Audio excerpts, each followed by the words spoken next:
Hola, buenas tardes. Soy Javier Portús, soy conservador de pintura española del Museo Nacional del Prado y me he ocupado de la exposición Velázquez y la familia de Felipe IV, de la que, por decirlo de alguna manera, les voy a hacer una visita guiada a lo largo de esta tarde. La exposición trata del retrato cortesano español entre 1650 y 1680, un periodo con mucha personalidad, tanto desde el punto de vista de la historia del retrato cortesano como desde el punto de vista de la historia general española. Es una exposición que tiene un contenido histórico-artístico y un contenido también histórico o político. Desde el punto de vista político, la exposición comienza un año después de que Felipe IV se casara con Mariana de Austria, que era sobrina suya, y con eso se daba inicio a la última etapa del reinado de Felipe IV, que murió 15 años después, en 1665. Una etapa de dificultades, una etapa crítica. El mismo año en el que murió Felipe IV, en el que nació Felipe IV, en el que se casó, Felipe IV, 1649, una epidemia de peste asolaba Andalucía y reducía la población de Sevilla a la mitad. Hasta 1652 no acabó el problema con Cataluña, que se había iniciado con el levantamiento de Cataluña en el año 1640. En 1653 la monarquía española entra en bancarrota y mientras el país estaba en guerra con Francia, con Inglaterra y con Portugal, que luchaba por su independencia, una independencia que lograría formalmente a finales de la década de 1660. Y todo eso en un contexto de serias dificultades, como digo, económicas, políticas y también dinásticas. Porque Felipe IV se había casado con Mariana, a la que llevaba 30 años de edad. Mariana no había cumplido 15 años, Mariana de Austria, cuando se casó con su tío, y este tenía ya 45, se casó con ella porque desde el año 1646 la monarquía carecía de heredero varón. Era imprescindible que el rey tuviera sucesión masculina y allí ese matrimonio con Mariana de Austria. El niño no llegaría hasta mucho después, hasta finales de 1657, cuando nació Felipe Próspero, y todos esos años lo que se vivió fue una época de auténtica zozobra en la que cada embarazo de la reina provocaba una gran cantidad de especulaciones y muchas expectativas que sistemáticamente se veían frustradas, porque lo que daba a luz Mariana iban siendo sobre todo niñas, de las cuales solo sobrevivió Margarita. Al mismo tiempo que era una época complicada desde un punto de vista político, económico y dinástico, complicada no solo para España, sino también para el resto de Europa. Los ojos de media Europa estaban puestos en los aconteceres de la familia real española, porque de que tuvieran hijos masculinos o no, o de la manera como casaran a las hijas, dependían el futuro político del continente, dependían las futuras alianzas políticas. Pues bien, en este contexto crítico vivimos una de las edades de oro de la cultura cortesana española, no solo desde el punto de vista pictórico, sino también desde el punto de vista literario y desde el punto de vista coleccionista. Los años 50 constituyen el momento dorado del teatro cortesano de Calderón y de Antonio de Solís o de Gabriel Bocángel. Calderón era un estricto contemporáneo de Velázquez, nació en 1660, Velázquez nació en el año 99, y la vida de ambos corrieron un camino corrieron un camino paralelos y ambos encontraron su momento de plenitud en esos años 50. En el caso de Calderón, con la ayuda de Bacho del Bianco. Bacho del Bianco es uno de los escenógrafos más importantes que dio el siglo XVII y en los años 50, a raíz del matrimonio de Felipe IV con Mariana de Austria, vino a la corte española y contribuyó a que tanto lo que es la cultura teatral como la cultura festiva, la cultura ceremonial en Madrid brillara a una altura estupenda. También desde el punto de vista del coleccionismo es un momento clave. También a principios de los años 50 Felipe IV experimenta una especie de furor coleccionista y decide reordenar algunos de los espacios más importantes de los sitios reales y reordenarlos según un criterio ya premuseográfico. Es el momento en el que se forman las llamadas bóvedas de Tiziano en el Alcázar de Madrid, que reúnen lo mejor de la pintura mitológica de las colecciones reales y con criterios, como digo, expositivos y coleccionistas, y son los años en los que se ordenan las salas capitulares del Escorial también con ese mismo tipo de criterios. Y todo eso acompañado de una política de adquisiciones muy viva, a pesar de la crisis económica importante por la que atravesaba la monarquía. Y es también una edad de oro de la historia del arte español, porque es la edad de oro de Velázquez. Los años entre 1650 y 1660 no son simplemente una continuación de la carrera de Velázquez, sino que constituyen su culminación. Su culminación desde el punto de vista de sus aspiraciones sociales, desde el punto de vista de su carrera administrativa y desde el punto de vista de sus logros artísticos. En el año 52, Velázquez es nombrado aposentador del rey, que era aposentador de palacio, que era el puesto más alto al que podía aspirar dentro de la estructura palaciega. En el año 59, por fin, ve satisfechas sus ansias de ennoblecimiento con su nombramiento como caballero de la Orden de Santiago, a pesar de que no reunía los requisitos necesarios para ingresar en esa orden, no tenía una limpieza de sangre probada, simplemente la voluntad del rey permitió salvar ese obstáculo y ennoblecer a Velázquez, y desde el punto de vista de sus logros artísticos, los años 50 son la década de las hilanderas, de las meninas o los retratos que forman parte de esta exposición.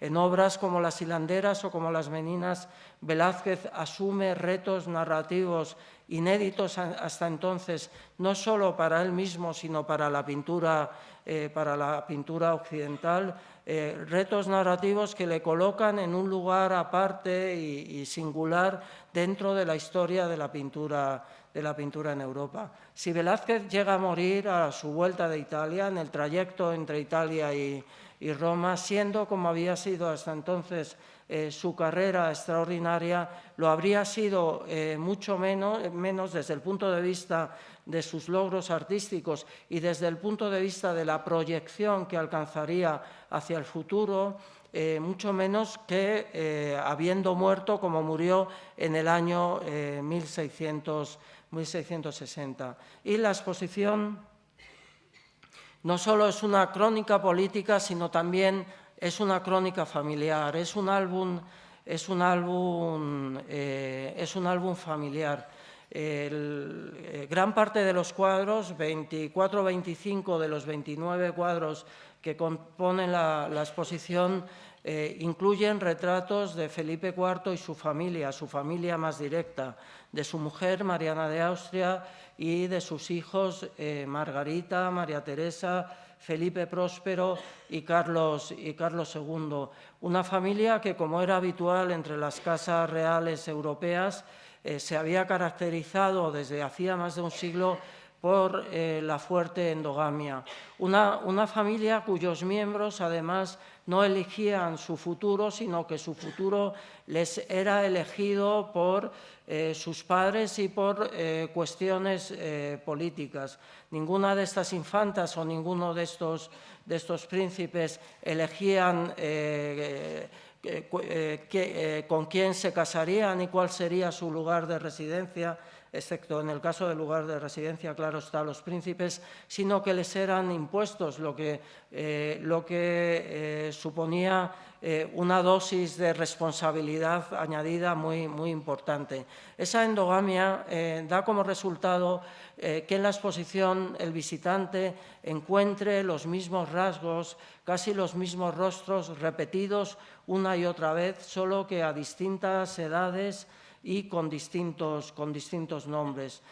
Los rostros de unos y otros se confunden fácilmente y la historia de la recepción crítica de las obras que forman parte de esta exposición nos demuestra que a lo largo de los 3 siglos y medio que median entre estas obras y nuestros días, con mucha frecuencia se ha confundido la identidad de sus modelos, ¿no?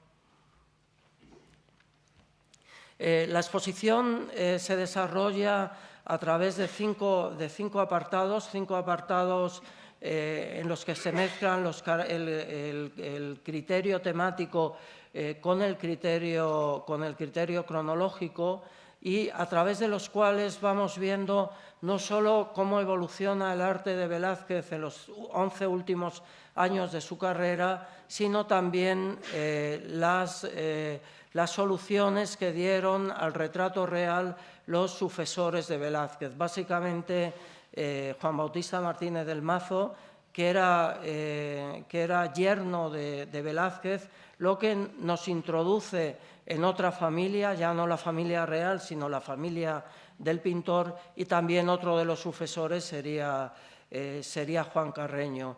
También la secuencia cronológica nos permite asistir a los cambios que se van produciendo en la corte y en la composición de la familia real. La primera sección de la exposición se titula De Roma a Madrid y trata básicamente sobre el segundo viaje de Velázquez a Italia y los retratos de Felipe IV que realiza Velázquez a la vuelta de ese viaje. Comenzando la exposición de esta manera significa que la exposición comienza con una paradoja. En 1650 Velázquez está en Roma, en 1650 en Madrid Felipe IV acababa de casarse con Mariana de Austria. Velázquez, desde 1623, desde que entró en contacto con Felipe IV, había luchado y lo había conseguido, había luchado con éxito por conseguir el monopolio de la imagen del rey, por conseguir que Felipe IV solo posara para él. Fueron poquísimas las excepciones a esta regla.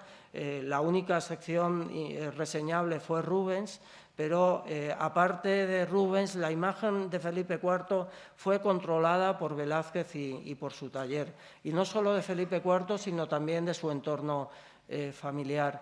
Si hay un momento en que es imprescindible la presencia de un retratista real, ese momento es cuando el rey toma nueva esposa. La presencia de una nueva reina genera una extraordinaria demanda de retratos, no solo en los sitios reales, también por los cortesanos, porque una de las formas de mostrar adhesión al rey era tener un retrato de la familia real o retratos de la familia real en el salón de la casa, pero también la presencia de una nueva reina genera una demanda muy alta de retratos en el extranjero. Pues en ese momento crucial para un retratista real, Velázquez no solo se encuentra en Roma, sino que está en Roma sin ninguna intención de volverse a Madrid.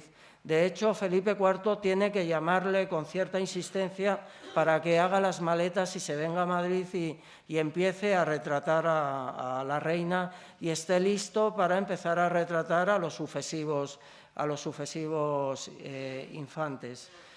La razón de esa renuencia de Velázquez a volver hay que buscarla en la propia Roma y en lo que le estaba ocurriendo a Velázquez en Roma, donde encontró un medio para él extraordinario desde el punto de vista de sus inquietudes intelectuales, de su carrera profesional y también desde el punto de vista de su vida personal. Se sabe ya desde hace más de 2 décadas que en Roma Velázquez concibió un hijo. En Roma, en el año 1650, consiguió introducirse en la corte papal y consiguió que el mismo Papa posara para él y con el Papa los miembros más importantes de su entorno. Y en Roma se encontró también con un ambiente intelectual extraordinariamente culto, erudito, sofisticado y más libre del que era habitual en la corte madrileña. Todo eso hizo, como les comentaba, que Velázquez se resistiera a volver. Y se resistió tanto que en una carta de Felipe IV a una de sus corresponsales, a una monja que había sido antes condesa de Paredes de Nava, le manifiesta literalmente que Velázquez me ha engañado 1000 veces, ¿no? Se conoce muy bien lo que hizo Velázquez en Roma a través de Palomino, que escribió una biografía de Velázquez en 1724 y bebió de fuentes directas, fuentes que en último término remiten al propio Velázquez. Tal es la certeza y tal es lo detallado de la información que transmite Palomino. Se sabe que en Roma Velázquez hace una docena de retratos. De ellos actualmente están identificados sin ningún tipo de dudas media docena, y de esa media docena hay 4 en la exposición, que son los que tienen ustedes en la pantalla. Todos representan a miembros de la corte papal.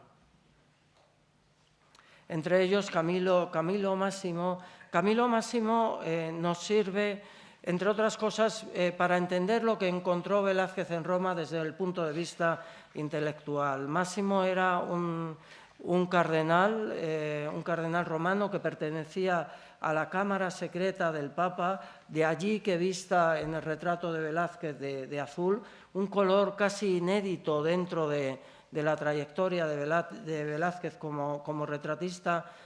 Máximo era dibujante y pintor por afición, había aprendido a pintar con Poussin, pues fue protector de pintores, entre ellos Poussin o Claudio de Lorena. Fue un personaje muy culto que, además de coleccionar pintura, tuvo una espléndida colección de escultura y, de hecho, una de las joyas de la escultura clásica del Museo del Prado, el grupo de San Ildefonso, fue de su colección. Y Máximo es un típico representante de una especie que abundaba mucho en Roma, que eran personajes cultos, personajes eruditos, refinados, con mucho amor por las artes, con una actitud mucho más abierta hacia el arte y los artistas de lo que era habitual en Madrid, donde, si bien es verdad que existían grandes coleccionistas, pervivían los prejuicios sociales contra los artistas. En Roma la actitud hacia los pintores era muchísimo más relajada que en Madrid. De hecho, hay un dato sintomático. Velázquez, ya desde que está en Roma, estuvo procurando buscar influencias que le ayudaran a ennoblecerse. Una de las personas que le ayudó fue precisamente el Papa, y una de los argumentos que en Roma sirvieron para apoyar las aspiraciones de ennoblecimiento de Velázquez fue el retrato que hizo Velázquez al Papa Inocencio X.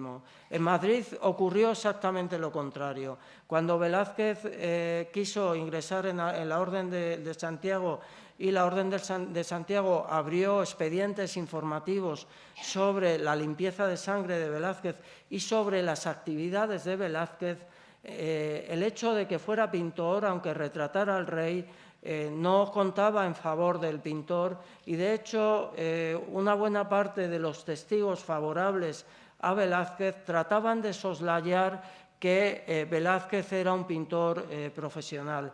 Es decir, lo que en Roma se utilizaba como un argumento en apoyo del ennoblecimiento del pintor, en Madrid resultaba contraproducente para ese propósito. Otro de los retratos de Roma es este personaje que hasta hace 2 años se conocía como el barbero del Papa. Hoy se sabe que no es el tal barbero del Papa, sino que es Ferdinando Brandano, que era un oficial de la Secretaría del Papa. El cuadro ingresó en el año 2003 y con eso el museo llenó una laguna importante, porque siendo como es muy destacada la colección de Velázquez del Museo del Prado, presenta algunas pequeñas lagunas. Una de ellas era la que se refiere a la producción retratística en el segundo viaje a Roma, que se pudo llenar con la adquisición de este cuadro en el año 2003. Ferdinando Brandano, como digo, era un oficial de la Secretaría del Papa que no tuvo mucha fortuna en el ejercicio de su cargo. Él procedía de una familia portuguesa, medio española. 2 o 3 años después de ser retratado por Velázquez, acabó en galeras porque se descubrió que la institución para la que trabajaba expedía bulas falsas. Saben ustedes que la expedición de bulas era uno de los grandes ingresos de la Iglesia y con lo que a la hora de castigar la expedición, la falsificación de bulas, se actuó con dureza. Al responsable de la institución fue ajusticiado y Ferdinando Brandani y sus compañeros fueron mandados a galeras. Una suerte paralela, aunque no exactamente igual, corrió Camillo Astalli. Camillo Astalli era otro cardenal, aunque con un perfil distinto al de Camilo Máximo, mucho más mundano y mucho más pendiente de hacer carrera dentro de la curia, y consiguió sus propósitos. En septiembre de 1650 fue nombrado cardenal. Probablemente con motivo de ese nombramiento, Velázquez hizo este retrato que está ahora en la Spanish Society, que por primera vez viaja a una exposición fuera de Nueva York, pero al igual que Ferdinando Brandano, no tuvo mucha suerte tras ser retratado por Velázquez, porque buscando ganarse el favor de Felipe IV en 1654, reveló al rey de España que el Papa estaba planeando invadir Nápoles, que por entonces pertenecía a la corona española. El Papa se enteró y no lo destituyó. Sí le destituyó como cardenal nepote, porque le habían nombrado cardenal nepote, es decir, cardenal favorito, digamos. A partir de que saliera a la luz este tipo de asuntos, se quedó en cardenal a solas. Lo que me interesa destacar es que antes de que se conocieran la identidad de estos personajes, cuando solo se conocían los cuadros, pero no a quién representaban, los historiadores del arte habían aventurado juicios de valor sobre el carácter de estos personajes que se parece mucho a lo que ahora conocemos sobre la trayectoria biográfica tanto de Brandani como de Máximo como de Astalí. Por ejemplo, el tocado que lleva Astalí, que Velázquez lo inclina ligeramente de una manera un poco coqueta. En general, la pose de Astalí, antes de que se conociera que representaba a Astalí, sirvió para que historiadores como Mayer, por ejemplo, hablaran del carácter más o menos superficial que transmite este retrato. De Ferdinando Brandani se había especulado con que fuera el barbero del Papa, a quien sabemos que retrató Velázquez por su propio aspecto, pero López Rey ya se refirió a él sin entrar en que o no en si se trataba del barbero o de otras personas, se refirió a él como un hombre de poco fiar.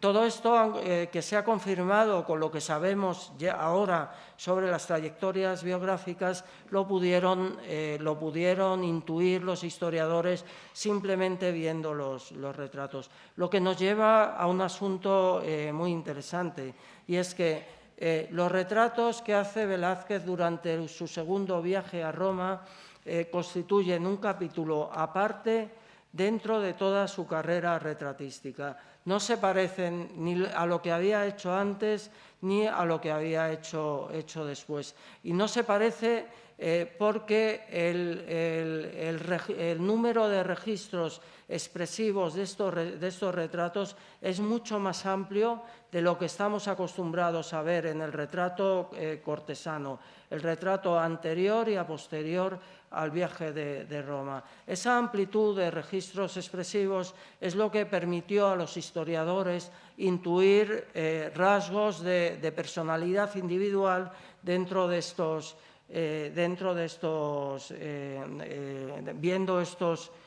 retratos. Lo que comento se puede observar en la exposición mediante la comparación de los dos retratos que tienen en pantalla. Perdón. A la izquierda tienen el retrato de Inocencio X. La culminación del viaje de Velázquez a Italia fue que el Papa posara para él. De ese acto surgieron dos retratos.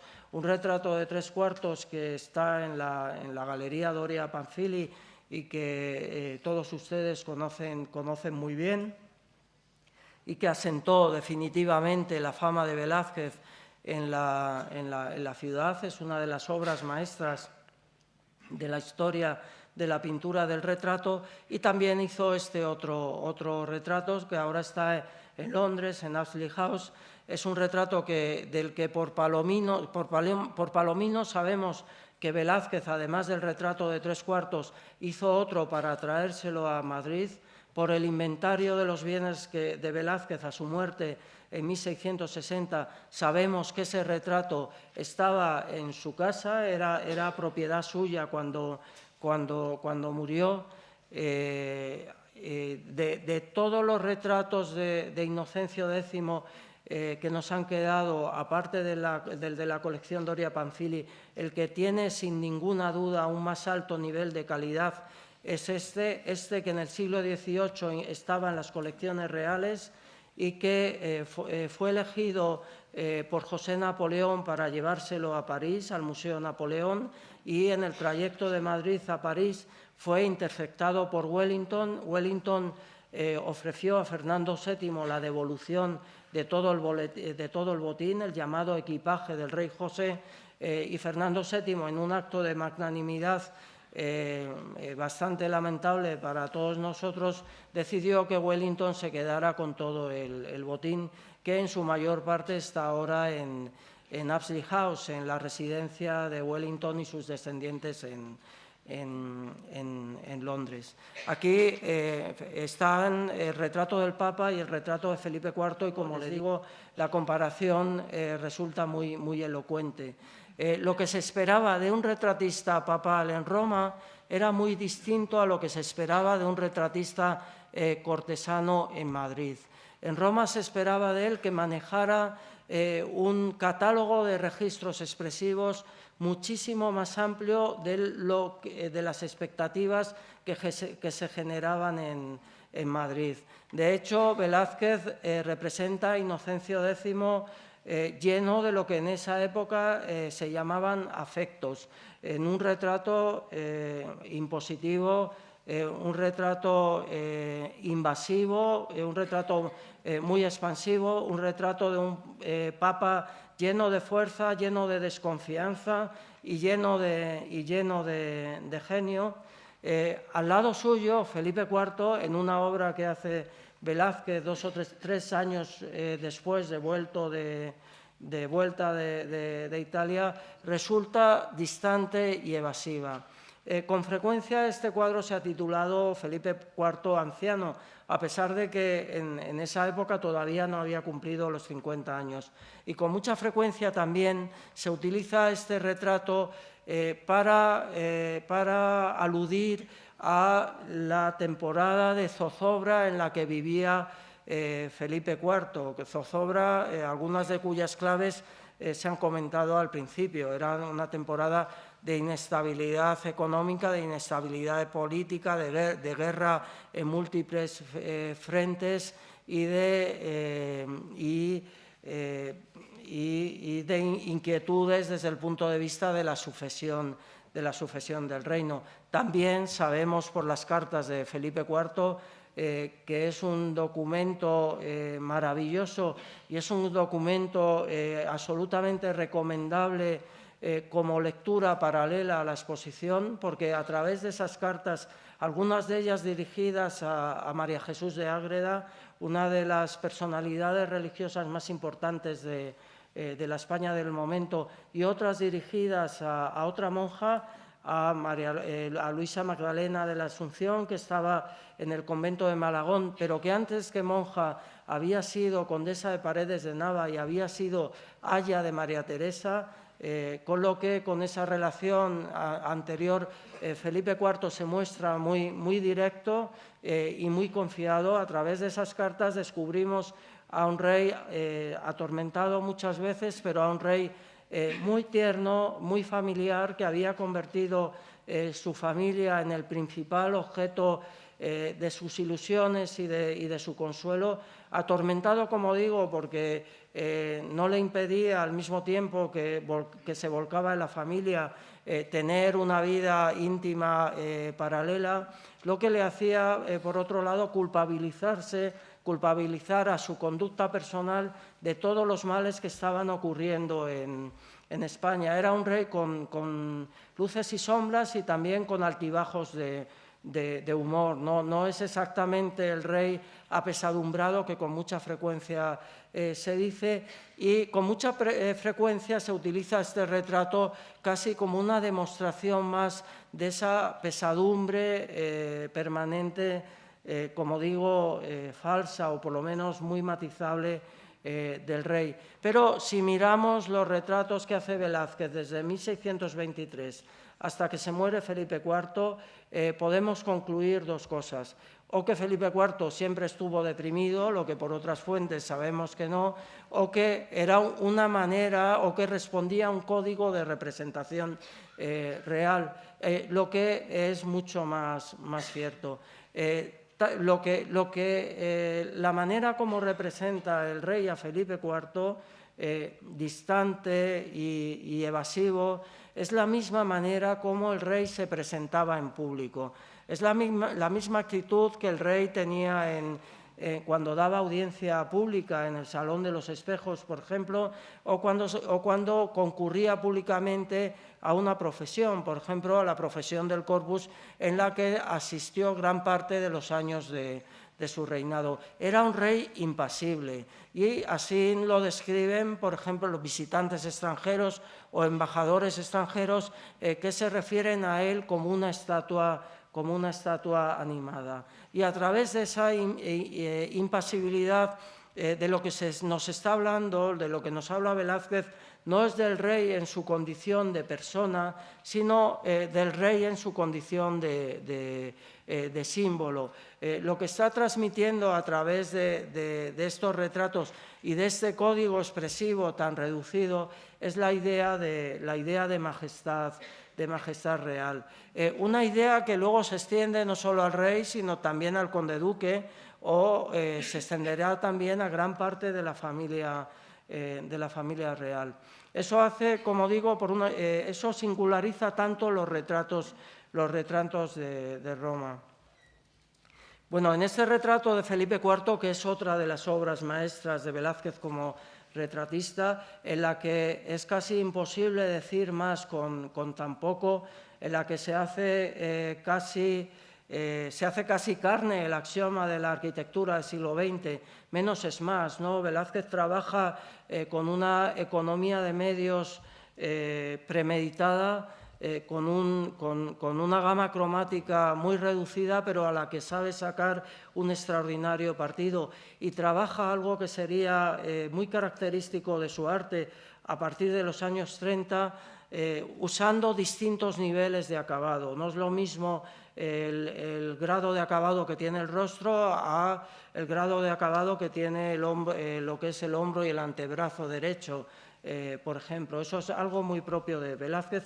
Y en este retrato de Felipe IV encontramos se apuntan otra de las características del Velázquez retratista en sus últimos años, que es una progresiva incorporación de la idea del retrato. Normalmente los retratos de busto de Velázquez se resuelven como el rostro en primer término y un fondo monocromo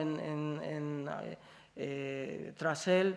En este caso, a través de estas franjas de luz que recuerdan los balcones de las Meninas, logra sugerir de una manera muy sutil, pero de una manera muy eficaz, la idea del espacio y mediante esa sugerencia logra situar la figura del rey de una manera muy convincente dentro de la superficie del cuadro. Igual que el segundo viaje de Velázquez a Roma constituye una etapa singularizada dentro de su producción como retratista, en este caso por la ampliación de los registros expresivos, lo que hace desde su vuelta a Madrid en 1651 hasta su muerte en el año 60 también constituye un episodio aparte.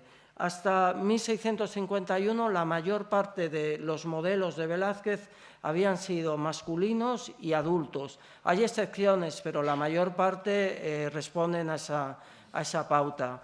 A partir del año 51, la mayor parte de los modelos de Velázquez serán femeninos y en muchos casos infantiles, lo que se corresponde con la realidad que se encontró Velázquez a su vuelta a la corte, y es con una familia real integrada en gran parte por mujeres, y una familia real, además, cuyo cabeza, el rey, no le gustaba retratarse.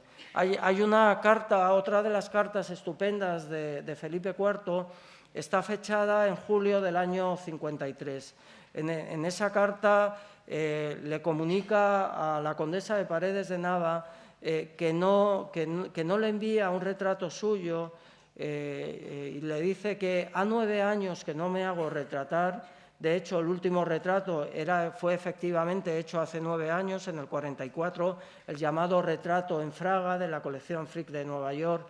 Le dice, ha 9 años que no me hago retratar por no pasar por la flema de Velázquez, de quien a la misma condesa había dicho que le había engañado 1000 veces, y por no verme ir envejeciendo. Eso hace que el rey no fuera muy amigo de dejarse retratar en los años 50, aunque paradójicamente no nos queda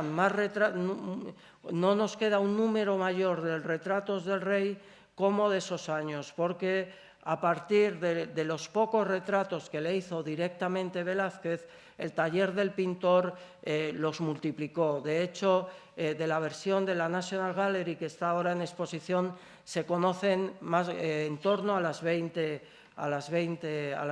réplicas. Pero aparte de Felipe IV, lo que había en la familia real española eran fundamentalmente mujeres y mujeres que necesitaban ser retratadas. En el caso de Mariana de Austria, porque era la nueva reina y todo el mundo quería un retrato de la nueva reina. En el caso de María Teresa, que era la infanta, que había sobrevivido del matrimonio de Felipe IV con Isabel de Borbón, porque cuando llega Velázquez a la corte, en 1651, tiene 13 años y está en edad casadera, y era necesario que se la retratara, porque estos retratos cumplían muchas funciones, entre ellas era lo que en esa época se llamaban retratos casamenteros. Se enviaban a distintas cortes para que en esas cortes tuvieran testimonio del aspecto de la que era probable candidata a casarse con algunos de los príncipes de esas cortes. Eso generaba una cantidad importante de retratos. Primero con María Teresa, y cuando nació Margarita también era imprescindible que se le retratara a Margarita, lo que de nuevo nos habla de, en cierto sentido, la insensatez de Velázquez en Roma, haciendo oídos sordos al rey y tardando casi un año en volver a Madrid. La segunda sección de la exposición nos introduce en esa realidad, en la realidad de Velázquez como pintor básicamente de mujeres y en muchos casos de niñas, una realidad que tiene consecuencias desde el punto de vista compositivo, desde el punto de vista de la escritura pictórica y desde el punto de vista de la gama cromática. Porque son retratos en los que el elemento textil es mucho más predominante de lo que habían sido los retratos masculinos, y eso hace que la gama cromática se haga mucho más amplia de lo que había sido hasta entonces, que abunden los tonos cálidos, y todo ello da una personalidad diferente al arte del retrato de Velázquez de esos 10 últimos años de su vida. La segunda sección se titula Las dos primas, porque está protagonizada por 4 retratos de Mariana y María Teresa. Además de madrastra e hijastra, Mariana y María Teresa eran primas y se llevaban poca edad, se llevaban 2 o 3 años de edad. Todos estos son retratos de principios de los años 50, entre el año 52, que es cuando retrata a Mariana, y el año 53-54, que son los retratos de María Teresa. Del retrato de María Teresa, que es el que ven aquí a la izquierda, se hicieron al menos 2 versiones más. El que está en la exposición, que es el de mayor calidad, se envió a Viena. Las otras 2 versiones se enviaron a Bruselas y a París. A Bruselas porque allí estaba Leopoldo Guillermo, y en París porque estaba Luis XIV, que era primo de María Teresa. Y tanto Leopoldo Guillermo como Luis XIV, como el hijo del emperador en Viena, eran posibles candidatos a la mano de María Teresa. Acabó casándose con Luis XIV de Francia, y con ese casamiento se puso también fin a la guerra entre Francia y España.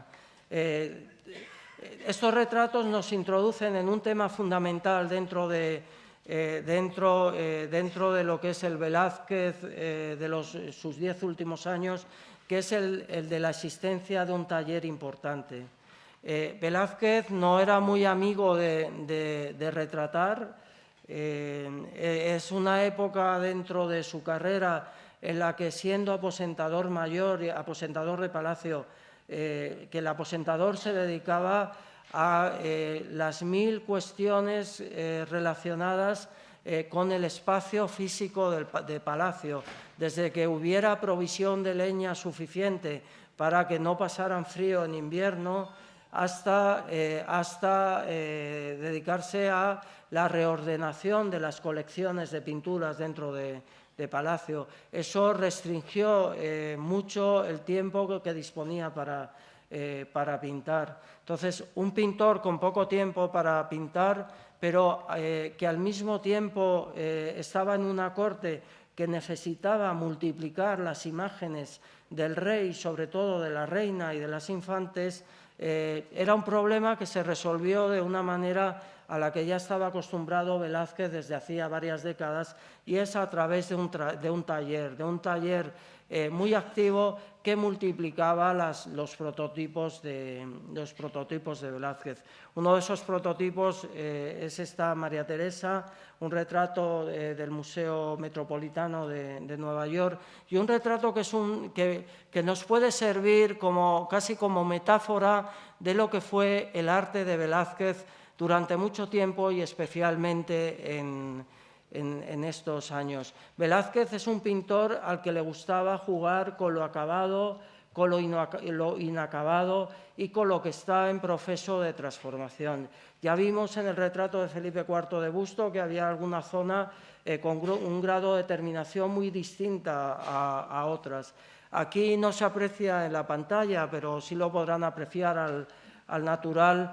Velázquez incorpora texturas diferentes dentro del cuadro en función de las necesidades expresivas de cada una de esas zonas. No es lo mismo la superficie casi aporcelanada del rostro de la infanta que la textura tan crespa con que está descrito el cabello, o con la levedad absoluta, la levedad maestra con la que está descrito el cuello, ¿no? Y del retrato llaman especialmente la atención los adornos del cabello, que es lo que, como digo, le convierte en una especie casi de alegoría, de metáfora del arte de Velázquez, porque lo que vemos son motivos que sugieren mariposas, además en proceso de transformación. De hecho, el motivo superior, el que ven en la parte superior, ya es una mariposa plenamente formada, es una falena, es una mariposa de la luz. Velázquez juega explícitamente con esa idea de la metamorfosis, que había sido una de las señas de identidad de su arte.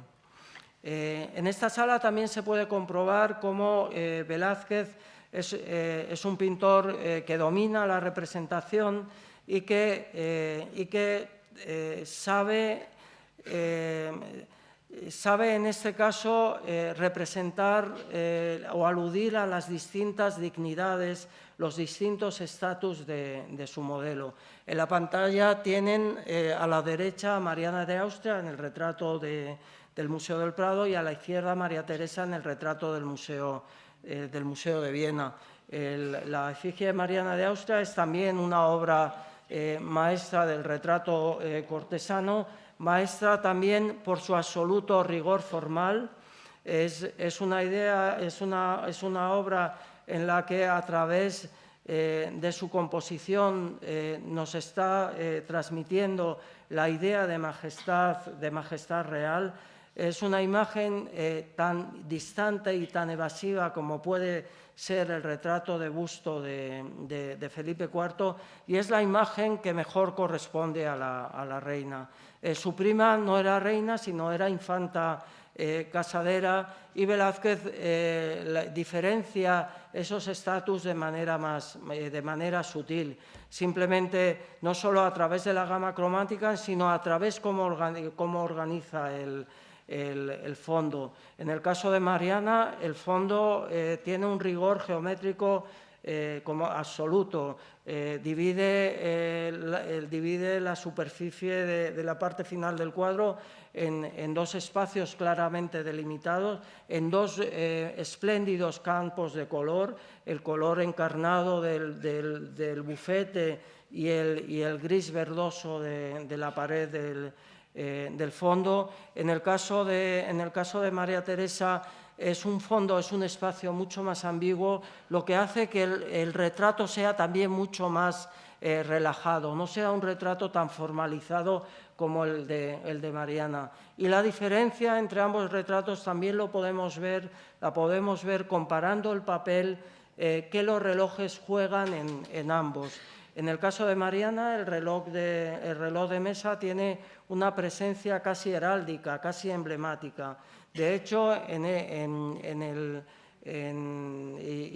con un alto valor simbólico. De hecho, en el contexto del retrato cortesano femenino, el reloj es una máquina que mide el tiempo y lo mide de manera regular y acompasada. Aludía con mucha frecuencia a virtudes esperables en una reina, como era la prudencia y como era el dominio de sí misma. En el caso de María Teresa hay relojes, pero relojes que no poseen esa naturaleza simbólica y emblemática del retrato de Mariana, sino relojes que le cuelgan de la falda como si fueran dos joyas. Y no es que a Mariana no le interesaran ese tipo de relojes, ese tipo de joyas, porque sabemos por un viajero holandés, Huygens, que acostumbraba a llevar ese tipo de relojes. Simplemente que Velázquez, a la hora de plantearse el retrato de Mariana como el retrato de una reina y como un retrato que haría pareja con retratos del rey, prefirió esa fórmula mucho más severa del reloj de mesa. La siguiente sección está dedicada a Margarita. Margarita es la primera hija de Felipe IV y Mariana de Austria. Velázquez llega a la corte de su vuelta de Roma a mediados de 1651 y se encuentra con una corte literalmente expectante porque la reina esperaba un niño. En esa época no se sabía si lo que iban a hacer era un niño o una niña. Del resultado del parto iba a depender una buena parte de la política española de los siguientes años, y por eso la corte entera estaba en un sinvivir acerca de lo que les depararía el destino. Y lo que nació fue la infanta Margarita, que en la exposición nos la podemos encontrar en 11 ocasiones, en 8 de las cuales aparece como protagonista único de un cuadro. Aquí la ven en 8 de esas ocasiones. Eso hace que el visitante pueda asistir al desarrollo de la niña desde que tenía 2 años, desde 1653 hasta 1666, cuando tenía 15 años y estaba a punto de hacer las maletas para viajar a Austria, donde se casaría con su tío, el emperador Leopoldo I. A través de Margarita, Velázquez vuelve a internarse, ya lo había hecho con Felipe Próspero, en el retrato infantil, y los retratos que le hace a la niña y a Felipe Próspero, perdón, era Baltasar Carlos al que había retratado, los retratos que hace a la niña y a Felipe Próspero forman uno de los episodios más importantes de la historia del retrato infantil en la pintura europea. Margarita y Mariana también serán los hilos conductores que nos permitirán en la exposición pasar desde Velázquez hasta los sucesores de Velázquez.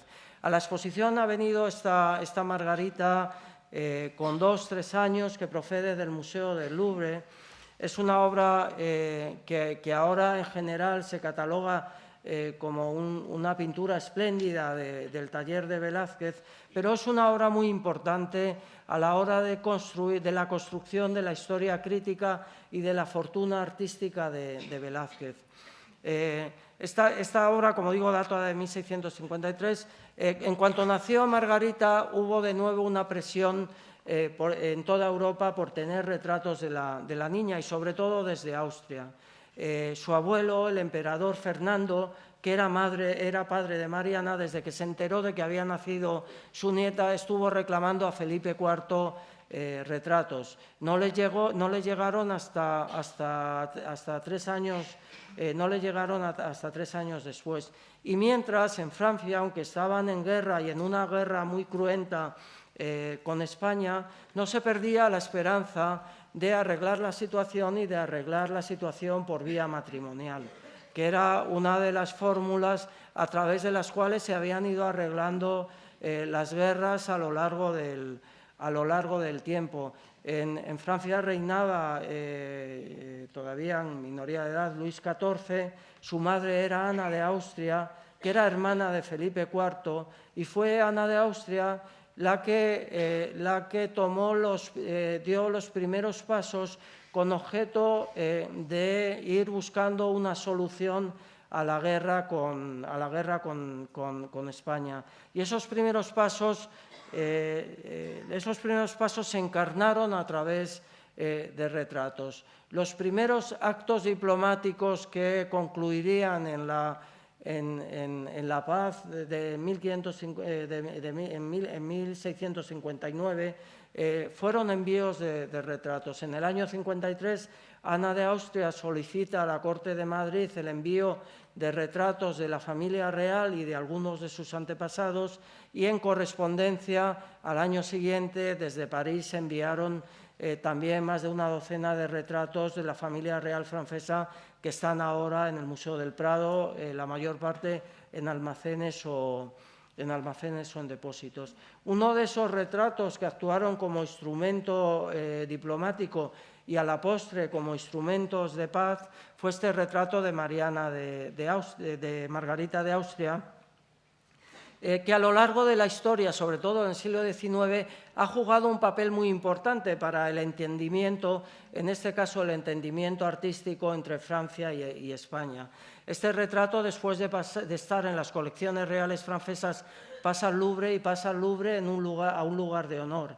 En la segunda mitad del siglo XIX, en el Louvre existía el llamado Salón Carré, que era el equivalente a nuestra sala de la Reina Isabel, la sala donde actualmente están las meninas, pero que en el siglo XIX acogía una selección de obras maestras de todas las escuelas, de toda cronología y de una gran variedad de maestros. El Salón Carré acogía también obras maestras de escuelas y maestros muy variados, y uno de sus integrantes fue esta infanta Margarita. En el Louvre la conocieron pintores como Degas o como Manet. Los aguafuertes que flanquean al cuadro son de Degas o Manet, y se convirtió en la obra más importante a través de las cuales los mejores artistas del siglo XIX tuvieron un primer contacto con Velázquez. Un primer contacto que en el caso de Manet fue fundamental, que le animó a viajar a Madrid. El viaje a Madrid le enseñó la verdadera dimensión de Velázquez, pero es probable que sin los cuadros del Louvre Manet nunca se hubiera decidido a viajar a Madrid. También Degas lo admiraba y, como decimos, lo copió. El propio Renoir tiene una expresión muy conocida y dice que toda la pintura está en cualquiera de los lazos de la infanta Margarita de Velázquez, un cuadro que dio lugar a una narración de Víctor Hugo. Como digo, la función que habían tenido estas obras como embajadoras políticas y familiares en el siglo XVII, la tuvieron en el siglo XIX como embajadoras artísticas y propiciando un diálogo muy fructífero entre los mejores pintores franceses del momento y la tradición española. Sin embargo, a pesar de los entusiasmos que generó esta pintura, a medida que avanzaba el siglo XIX, a medida que se conocían mejor los Velázquez de Viena y a medida que había un conocimiento más depurado de lo que son los usos artísticos de Velázquez, la pintura ha quedado relegada a un lugar secundario, lo que no significa que no posea valores muy altos. Digamos que el lugar principal lo ocupan los retratos infantiles de Velázquez en Viena, que han venido todos a esta exposición.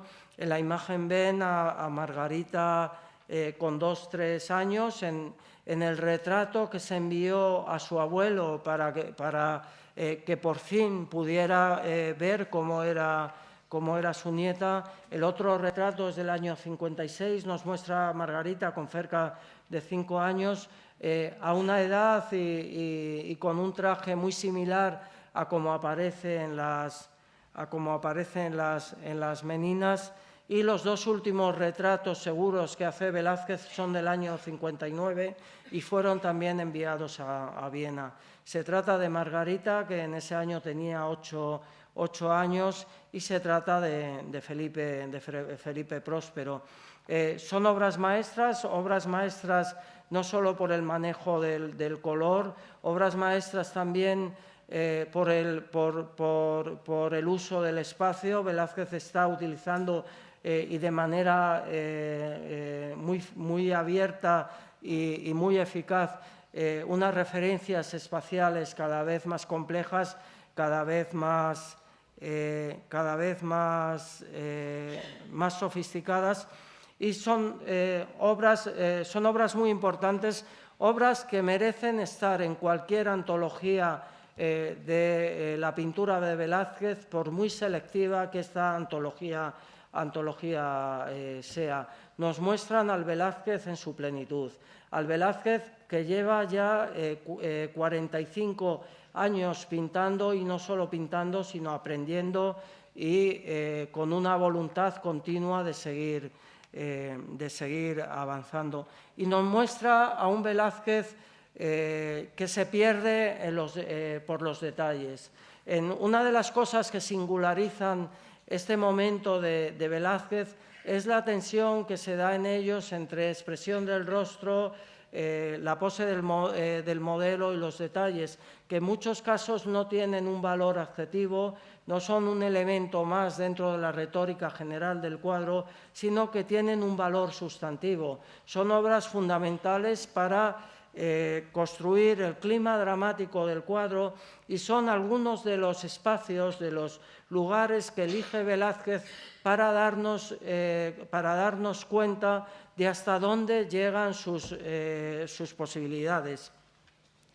Porque es en el reloj que tiene tras sí Mariana de Austria, en el jarrón con las flores a la derecha de Margarita en rosa, en la perrilla que acompaña a Felipe Próspero, o en las mariposas metamorfoseándose en el cabello de María Teresa, donde mejor entendemos todas las capacidades de Velázquez y donde mejor entendemos hasta qué punto Velázquez es un maestro a la hora de crear ilusión y también belleza con unos simples golpes de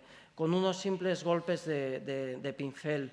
Digamos que en estas obras Velázquez está elevando la anécdota a la categoría de elemento sustantivo dentro del cuadro, y elemento que en muchos casos tiene una función retórica concreta. Hemos visto en el caso del reloj que acompaña a Mariana de Austria que es un elemento que coadyuva y de una manera importante dentro de la formalización de ese retrato, con ese valor casi de emblema. Pero lo podemos ver también en la perrilla que acompaña a Felipe Próspero. Felipe Próspero nace en 1657, por fin, 11 años después de muerto Baltasar Carlos, Felipe IV tiene un heredero varón, con lo que se convierte en un bien de Estado, en un bien que había que cuidar. Enseguida surgen los pronósticos, no solo en Madrid, donde, por supuesto, todo el mundo, todos los astrólogos y los que se dedicaban a este tipo de ciencias le pronostican, como es natural, una vida muy larga, pero en París le pronostican que moriría enseguida y no se equivocaron, y en Italia los pronósticos decían que si lograba superar 2 enfermedades tendría una vida larga. En torno al niño se va formando una retórica en torno al niño y en torno a su salud.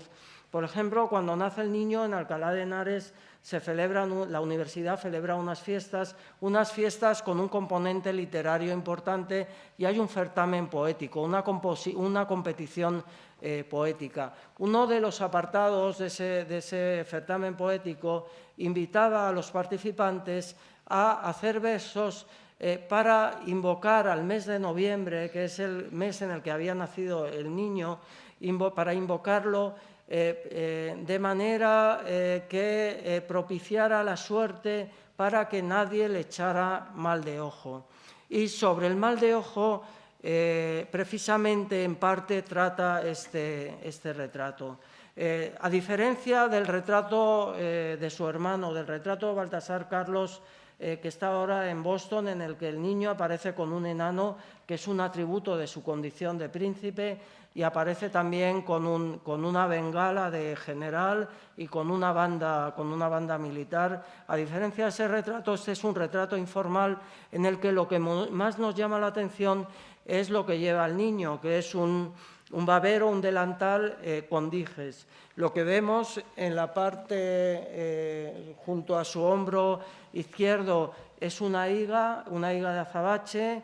Vemos también una pezuña de la gran bestia. Vemos una campanilla de oro y un cascabel de oro.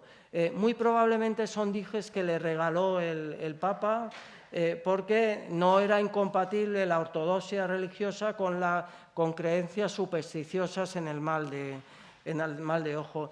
El retrato, por un lado, puede aludir a ese regalo papal, pero también se relaciona con ese contexto de protección al niño, de que el niño es un bien de Estado.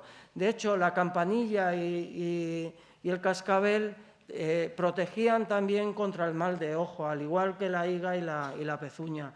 La campanilla y el cascabel por el ruido que hacía. El mal de ojo se transmitía mirando fijamente a los ojos de la criatura y la campanilla y el cascabel con su ruido lo que se pretendía con ellos es que aquel que tratara de mirar fijamente al niño se distrajera ante el sonido de la campanilla y el cascabel. Y la misma utilidad tenían los perros, tanto en la vida diaria como en el cuadro, ¿no? Tienen aquí la perrilla, que es de una viveza de mirada y una viveza de actitud comparable o superior a la del propio niño. Y es un perro concreto. Nunca sabremos lo que sentía Velázquez hacia Margarita, hacia Mariana, hacia Felipe Próspero, ni siquiera hacia Felipe IV, a pesar de que convivió casi 40 años con él. Sabemos lo que pensaba, o algo de lo que pensaba el rey del pintor, pero no el pintor del rey. El único personaje de un cuadro de Velázquez del que sabemos sus sentimientos hacia él es precisamente esta perrilla, de la que Palomino, que bebe en fuentes muy directas, nos dice que parece viva y es retrato de una que estimaba mucho Velázquez. Y Velázquez lo demuestra no solo por esa viveza de expresión, sino también por el lenguaje corporal del animal, que cualquiera que conviva con un perro de compañía enseguida identificará automáticamente, ¿no? Bueno, Margarita nos introduce en la exposición directamente a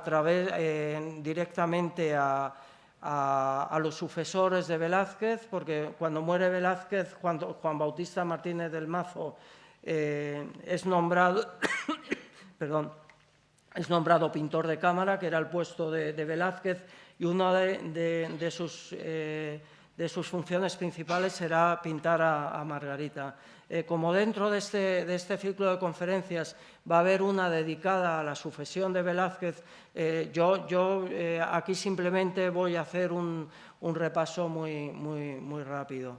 Un repaso muy rápido aludiendo a las meninas. Las meninas forman parte de la exposición, aunque por razones simbólicas y por razones prácticas permanece en la sala 12 del Museo del Prado, pero forma parte de la exposición porque las meninas es ante todo un retrato colectivo, el lugar donde podemos asomarnos mejor a los códigos de la corte, a los códigos que regían la vida de la corte, y el lugar donde vemos a varios miembros de la familia real en un contexto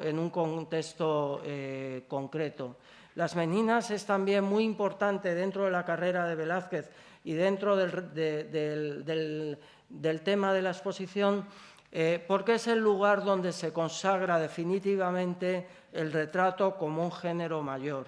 Desde el Renacimiento el retrato había sido un género menor, un género subordinado respecto a la pintura de historia, es decir, la historia sagrada o la mitología. Al retrato se le concedía una importancia menor. Una de las cosas que preocuparon a Velázquez a medida que avanzaba su carrera era la reivindicación del retrato como un género importante, y el lugar donde lo hace es en las meninas. A través de las meninas demuestra que un retrato puede ser tan sofisticado, tan complejo, puede plantear mayores retos narrativos que la más compleja y la más sofisticada pintura de historia. A través de las meninas, Velázquez, que tenía mucha conciencia como retratista real, está elevando el retrato, como les comentaba, a la categoría de género mayor, ¿no? Algo que nos ayuda también a entender y a situar el resto de la exposición en su contexto. Y las meninas serán también punto de partida para lo que hagan los sucesores de Velázquez, Mazo y Carreño. Lo que hacen Mazo y Carreño es una reflexión sobre el último Velázquez y en parte incorporando algunas de las sugerencias más importantes de las meninas. En la exposición se introduce a Mazo a través de un espacio presidido por la copia que hace de las meninas y por dos cuadros que derivan directamente de las meninas, que son la familia del pintor, su propia familia, que es una deconstrucción de las meninas. Están los mismos elementos, un grupo familiar en primer término, un espacio complejo, el pintor pintando, aunque sabemos lo que pinta, pero no vemos al pintor, al contrario que las meninas, y la efigie de Felipe IV centralizando el cuadro. Son como las meninas, pero a escala doméstica y reordenadas. También hay una referencia a las meninas al fondo de Mariana de Austria, donde vemos a Carlos II siendo atendido por una menina que, al igual que en el cuadro de Velázquez, le ofrece en una salvilla de beber, y están las meninas de Kingston Lacy. Me voy a referir muy rápidamente a este cuadro porque, como saben, en las últimas semanas se ha avivado el debate sobre el mismo. En la exposición está en calidad de copia, y está en calidad de copia porque el cuadro refleja el estado final de las meninas de Velázquez. Velázquez no empezó las meninas igual que las acabó. A lo largo de su proceso creativo fue haciendo variaciones, sobre todo en la parte izquierda, en la parte donde ahora aparece el autorretrato de Velázquez. Si fuera un boceto, lo que presentaría es ese estado inicial y no el estado final. Que represente el estado final, como digo, lo que prueba es que es una copia. A partir de allí se presentan dos posibilidades: o que sea una copia hecha por el propio Velázquez o que sea una copia hecha por un pintor ajeno a Velázquez. Como sabemos que a principios de los años 80 este cuadro estaba en una colección madrileña, la del Marqués del Carpio, que tenía otras copias de Mazo, las posibilidades se reducen a Mazo, Herrera Barnuevo y Carreño, que eran los pintores que habían sido en ese tiempo pintores de cámara.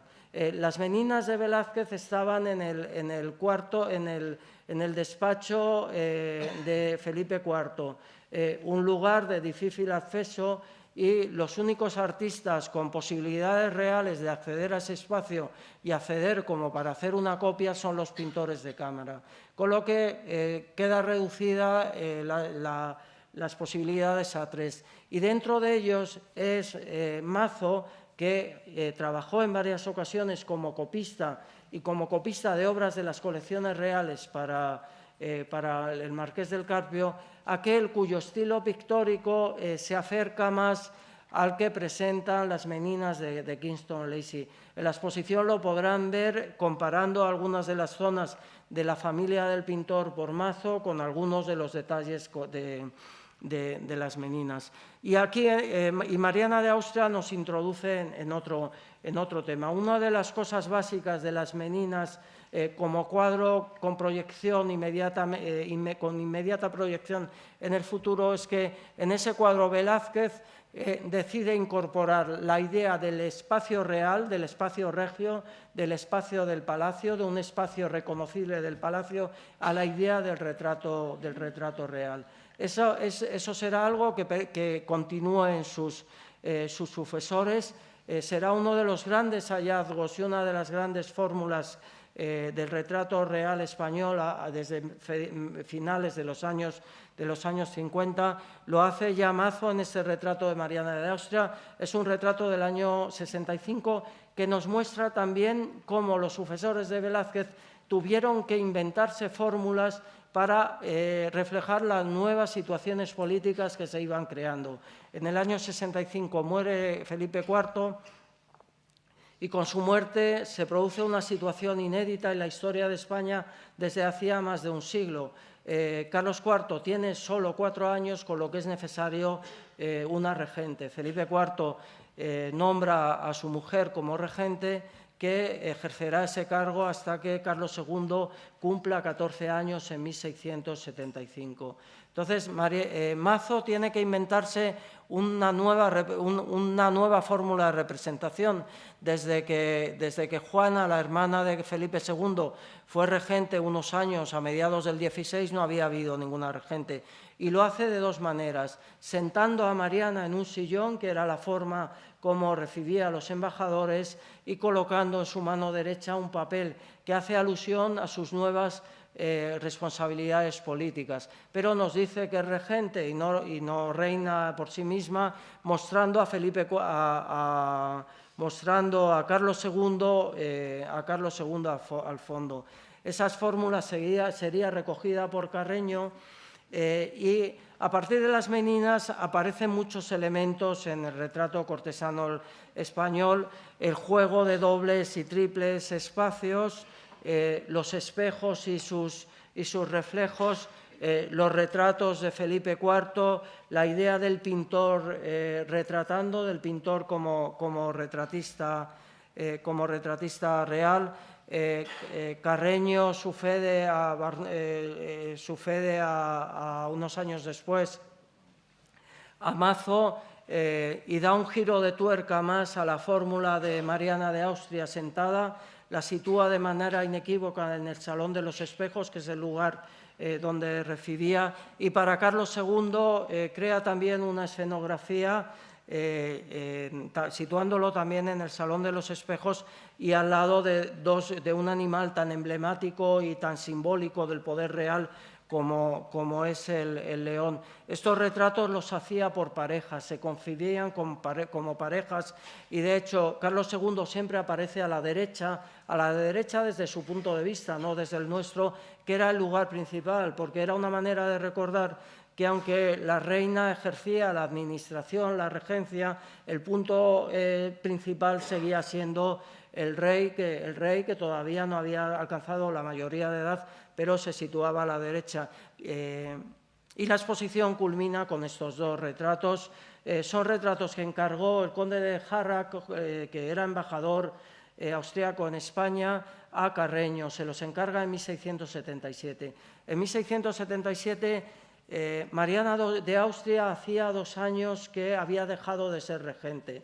Felipe IV estableció que cuando Carlos II cumpliera los 14 años podría reinar por sí mismo. Mariana de Austria deja de ser regente, con lo que Mariana de Austria pierde su misión y vuelve a ser representada como cualquier otra reina, es decir, sin ningún tipo de responsabilidades.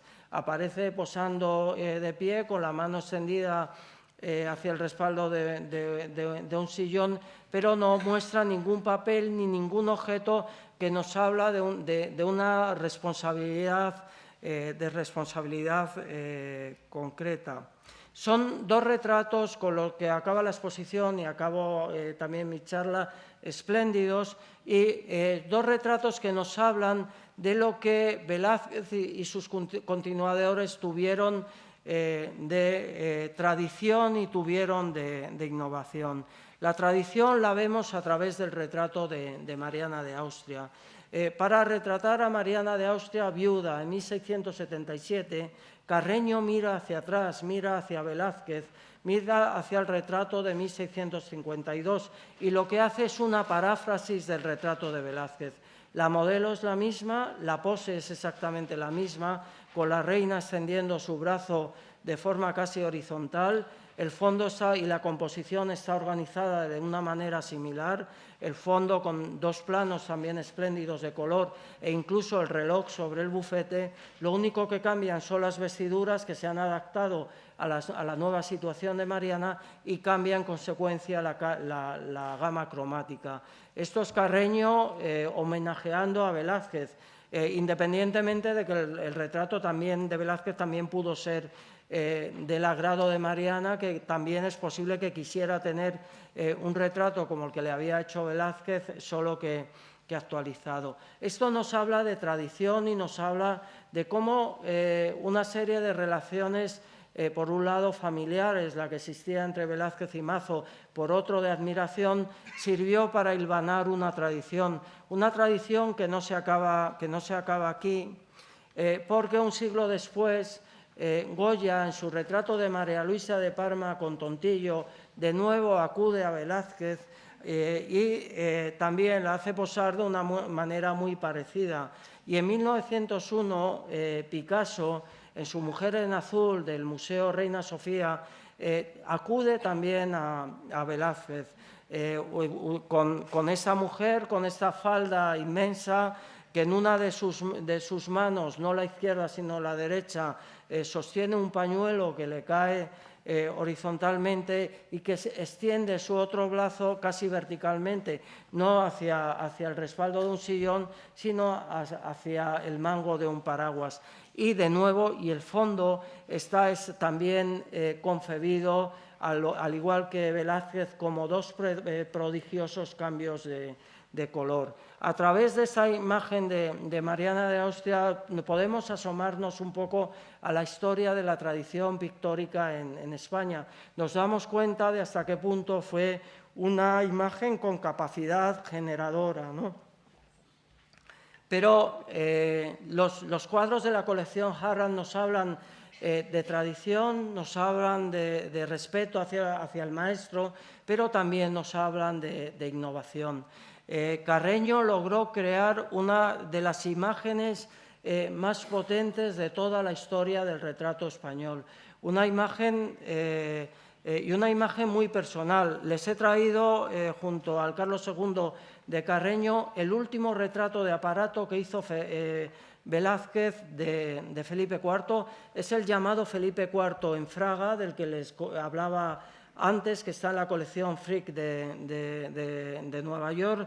Es un retrato hermosísimo en el que el rey aparece en primer término y el fondo se concibe de una manera a la vez simple y sofisticada, un fondo aparentemente homogéneo, pero lleno de variaciones cromáticas y lumínicas que sirven para avivar la figura. Esto es el año 44, 33 años después. El retrato de Carreño nos indica la dirección que ha ido tomando el retrato cortesano español en busca de una escenografía muy elaborada. Esta es una obra que en 1677 connotaba poder, y connotaba poder desde muchos puntos de vista. Desde el punto de vista de su modelo, que era el rey de España, desde el punto de vista de sus vestiduras. Lleva el hábito de gran maestre de la Orden del Toisón de Oro, la orden más prestigiosa en Europa, y desde el punto de vista de su escenario. Es el Salón de los Espejos, el lugar más importante desde el punto de vista protocolario del Alcázar, el lugar donde recibía el rey las visitas más importantes. Al fondo, en el espejo, se reflejan los cuadros que había en esa sala. En esa sala estaba decorado con retratos importantísimos de los principales antecesores de Carlos II. Carlos V estaba representado por el retrato ecuestre de Mulver, Felipe II por el retrato de Tiziano, Felipe III por la expulsión de los moriscos de Velázquez, que se perdió en el incendio, Felipe IV con el retrato ecuestre que le hizo Rubens, y todos rodeados de un conjunto de pintura mitológica y de historia sagrada de primera categoría.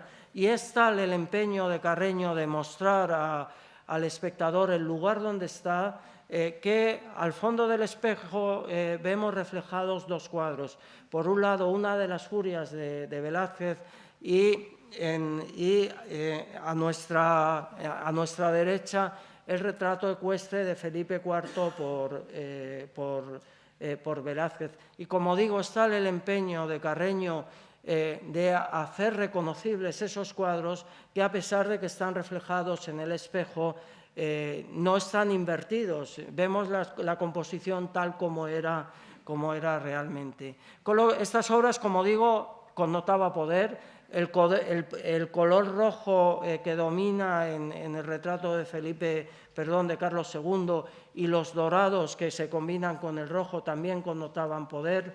350 años después, esta obra no ha perdido poder de connotación, aunque ya en este caso no se trata tanto de una connotación de poder, sino que la obra se ha convertido en el contraste entre la vulnerabilidad del modelo y la absoluta pompa de la que está rodeada. Se ha convertido, como digo, 350 años después, en una especie de alegoría y la imagen que mejor representa lo que fue el fin de la dinastía de los Austrias. Y simplemente para acabar muy rápidamente, porque estoy abusando de su paciencia, un dato. Ahora mismo, con la exposición y con la sala 12, que como saben es la sala del museo que reúne los retratos cortesanos de Velázquez,